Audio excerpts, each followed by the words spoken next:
there's a phrase, power to the people. It's like a lot of phrases like that. Unless it's made real, it's just an abstract phrase. And this ballot initiative is just one tactic among a number of other tactics in terms of the struggle for 9/11 truth. There's all kinds of different ways to go about, getting to the bottom of this case.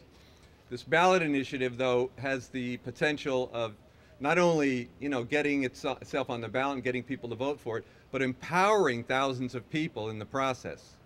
Because don't forget that it's the people that ultimately have the power and can shape their destiny. And that's partly what this ballot initiative is about. Obviously we should have ballot initiatives on a number of things. Why shouldn't we have a decent health care system in this country? Why shouldn't poor and working class people have affordable housing? Why shouldn't public school kids in poor neighborhoods have books that they can take home after school? Why shouldn't the first responders get the care that they need for all that toxic dust that they sucked up? Et cetera, et cetera, et cetera. We need this ballot initiative concept is a concept of people on the grassroots enacting power, putting their 5 fingers together like Malcolm used to say and making a fist, making some power. So in any case, that's the importance of it to me, and I have no doubt that not only are we going to make this an issue in the mayoral election in November 9, because as Les was pointing out, we're going to go straight through, collect 75,000, 100,000 signatures so that we can't they can't lock us out. Can't say, well, you don't have a requisite number and so on, because we expect a certain amount of shenanigans by the time we get to that point. But I know that once it does get on the ballot and we have the ability of the people of New York City to vote for new investigation, we'll have a landslide, because the word on the street is this thing smells. This case smells, and we're going to get to the truth. We owe that to the victims.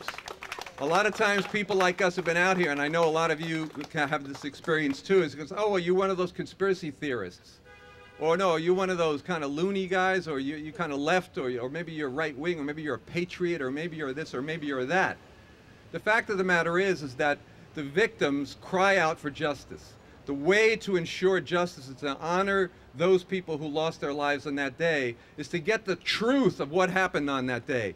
Bring the perpetrators to justice. We need some indictments. We need an investigation that has some teeth and can really right this very deep wrong. My own sense of it, and this is my own personal opinion, is that the truth of 9/11 will put the lie to the entire system.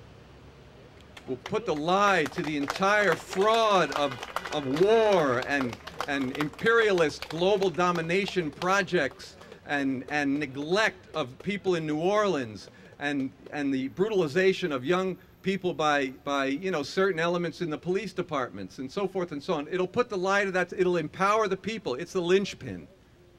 We can do it. We can create something real that will have the effect of making real change. You see that word thrown around a lot these days. This is about real change.